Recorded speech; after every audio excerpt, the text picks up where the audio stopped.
विचारधारा, ये सब इंटरकनेक्टेड विषय है। विश्व में समय के हिसाब से अनेक दर्शन और अनेक सभ्यता की अभ्युदय हुआ है, फिर ऐसे ही इनकी विलोप की अनेक दर्शन, अनेक सभ्यता अभी सिर्फ इतिहास के पन्नों पे है, नहीं तो कहीं आर्कियोलॉजिकल साइट की अंदर उनको दिखने को मिलता है। लेकिन भारत एक सभ्यता है, जिस सभ्यता की कई रेनेसांस हुए हैं।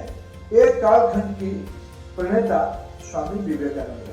विवेकानंद जी ने भारतीय सभ्यता की या मनुष्य सभ्यता की जो मूल ग्रंथ है वेदांत, उसको उन्होंने सहज तरीके से समझाने का कोशिश किया है। विश्व में जब पोलराइजेशन एक नया एजेंडा बनी हुई है विश्व की कई इलाका में, किसी को लग रहा होगा भारत की जेनजी भारत की व्यवस्था को ही तोड़ सकता है, वो भ्रम में है।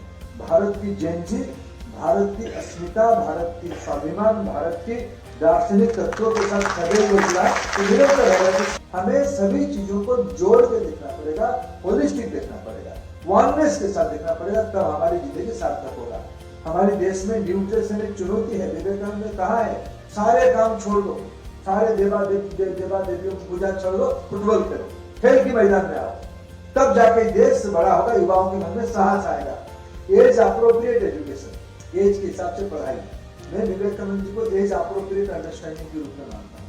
मेरे आयु जैसे जैसे बढ़ता है, मैं विवेकानंद को ऐसे ऐसे समझता हूँ। हमारी सभ्यता विवेकानंद जी से आई है, वेद वेदांत से आई है। मूल बिंदु मनोधर्म सेवा, नारायण सेवा। विवेकानंद जी ने और एक विषय कहा कि लीडर बनो, लीडर बनो, ये फियरलेसनेस आपके बीच में आना चाहिए। ये आज की आवश्यकता, हमारी बहुत बड़ी आवश्यकता है। भारत की 21वीं सदी की ये वेदांत की इंटरप्रिटेशन की एग्जाम दे रहा है। ये शिक्षा की उपलब्धि है। मैं भारत की शिक्षा समूह की ओर से, शिक्षा परिवार की ओर से, मैं पुस्तक की लेखक, लेखिका और प्रकाशक तीनों का आभार प्रकट करता हूँ।